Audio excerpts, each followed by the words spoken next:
Auf die Plätze, fertig, los! Moin Leute, willkommen im Wunderland. Heute die dritte und hoffentlich letzte Folge, wo es um unser Segelschiff geht. Wir werden uns heute damit beschäftigen, wie wir das Ganze bemalen, dann bemalen und beleuchten.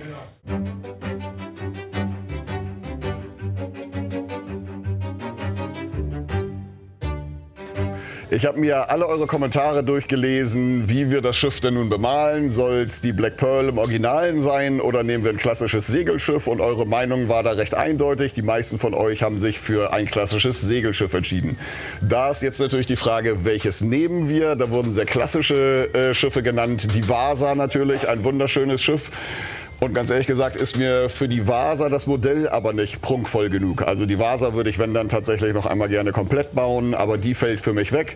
Dann wurden Klassiker genannt wie die Rigma-Rigmas oder die Gorch Fock. Die haben natürlich schöne Bemalungen, sind aber von den Segelmasten und von der Abmessung und vom gesamten Style nicht wie unser schönes Revell-Standmodell hier. Ja, und dann kam da ein Schiff, was ich vorher selber nicht kannte, und das passte wieder Arsch auf den Eimer. Deshalb möchte ich mich bei allen von euch bedanken, die die Göteborg genannt haben, weil die ist wirklich ideal. Bei der Göteborg haben wir einmal genau die gleichen Masten, genau die gleiche Besegelung, ein sehr ähnlicher Style. Die hat zwar ein bisschen weniger Kanonen, aber selbst hier vorne der Bugkorb ist total ähnlich und die Geschichte der Göteborg ist auch sehr schön. Die Göteborg wurde in Göteborg gebaut und zwar 1738 und war ein, jetzt habe ich das Wort schon wieder vergessen, wenn ich dann total du schneidest das rein. Die Göteborg wurde in Göteborg in Schweden gebaut und zwar 1738 und war ein Ostindienfahrer und hat Gewürze von Indien eben Richtung Europa gebracht. Das hat sie erfolgreich ein paar Jahre gemacht, bis sie 1745 auf der Rückfahrt nach Göteborg beim Einlaufen in den Hafen auf ein Riff gelaufen ist. Das Unglück lief auch sehr glimpflich ab, es gab keinerlei Tote und selbst die gesamte Ladung konnte geborgen werden, allerdings nicht das Wrack. Soweit schon mal so gut, aber es wird noch besser. Die Göteborg wurde nämlich 1995 wieder aufgebaut und fährt heute tatsächlich durch Nordsee, durch Ostsee und die ganze Welt oder kann als Museumsschiff in Göteborg begutachtet werden. Was mir auch besonders gut gefällt, vor 2 Jahren beim Hamburger Hafengeburtstag stand die Göteborg einen Steinwurf entfernt von hier und konnte besichtigt werden. Also daher das Äußere vom Schiff passt, die Geschichte ist ganz toll und für uns natürlich auch schön, die Bemalung davon ist auch sehr schön. Die Göteborg ist nämlich im großen Teil an einem braun-schwarzen Holzton gehalten, hat dann aber einen sehr schönen blauen Streifen und der gesamte hintere Teil ist blau bemalt mit gelben und goldenen Leisten. Leisten ist bestimmt nicht das richtige Wort dafür und viele werden mir jetzt in den Kommentaren schreiben, wie man diese Dinger hier nennt. Danke schon mal dafür. Dann können wir jetzt anfangen, das gute Schiff zu bemalen. Ich bin zwar selber mächtig zu airbrushen und auch den Pinsel zu schwingen, aber dann wäre das nur so okay. Und ich möchte nicht, dass das Schiff nur so okay aussieht, sondern dass es richtig tipptopp wird.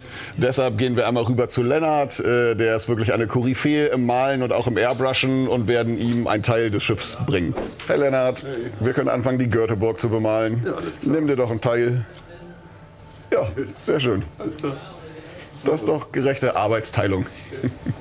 So, Lennart hat jetzt den oberen Teil und ich kann mit dem unteren Teil beginnen und da beginnen wir mit der Bemalen. Während sich Lennart jetzt daran macht, den oberen Teil des Schiffes zu bemalen, mache ich mich an den unteren Teil. Lennart hat zwar viel mehr zu tun und viel mehr unterschiedliche Farben, kann dafür aber jede Art von Farbe nehmen. Ich selber muss darauf achten, dass alle Farben wasserfest sind und beginne daher einmal mit einer Grundierung im Lackraum.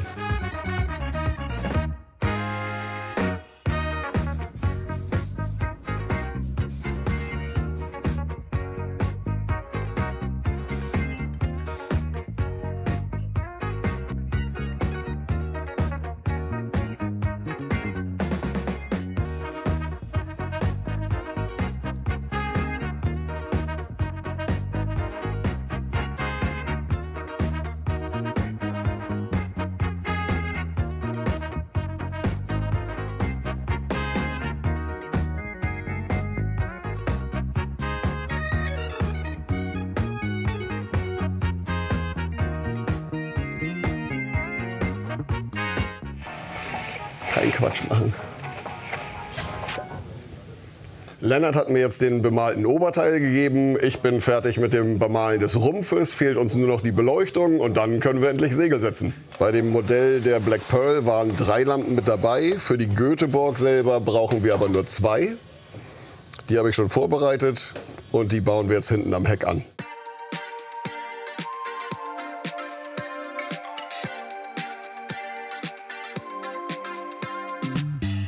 Wow, hält sofort von sich aus.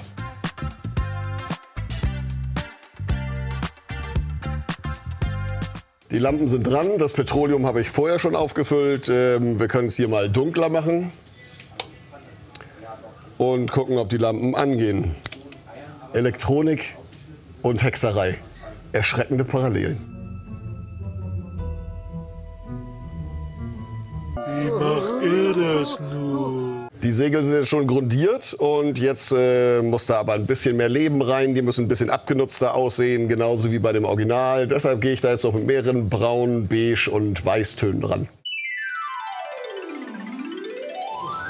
Und irgendwie habe ich ein schlechtes Gefühl, ob das Ding gleich schwimmt oben oder nicht.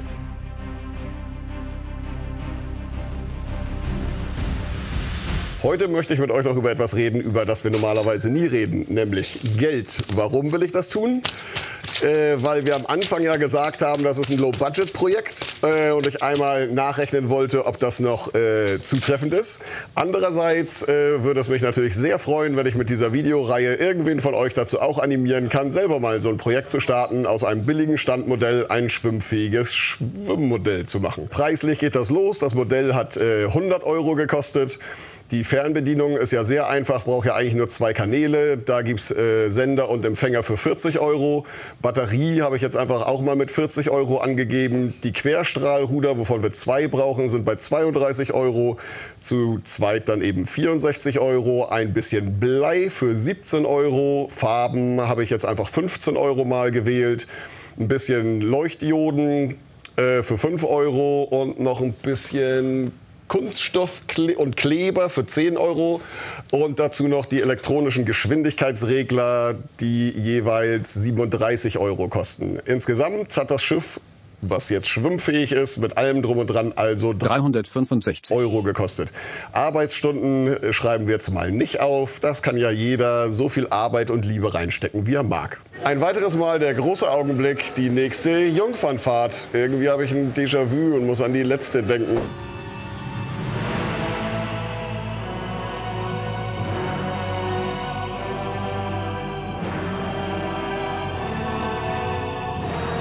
Aber wir schmeißen es einfach mal rein.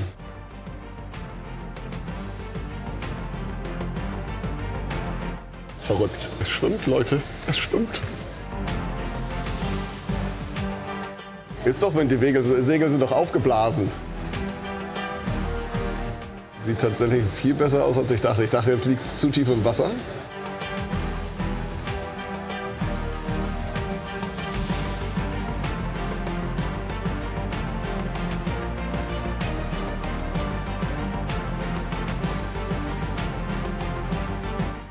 Jetzt können wir mal gucken, wie viel Segel beleuchtet wird von den Lampen.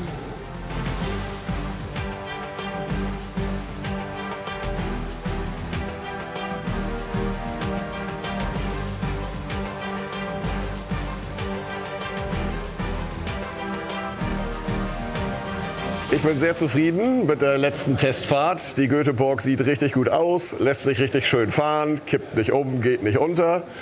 Kommt vorbei, schaut sie euch in echt an. Jetzt fährt sie bei uns hier im Becken rum. Ich hoffe, ihr hattet Spaß an der Folge. Bis zum nächsten Mal.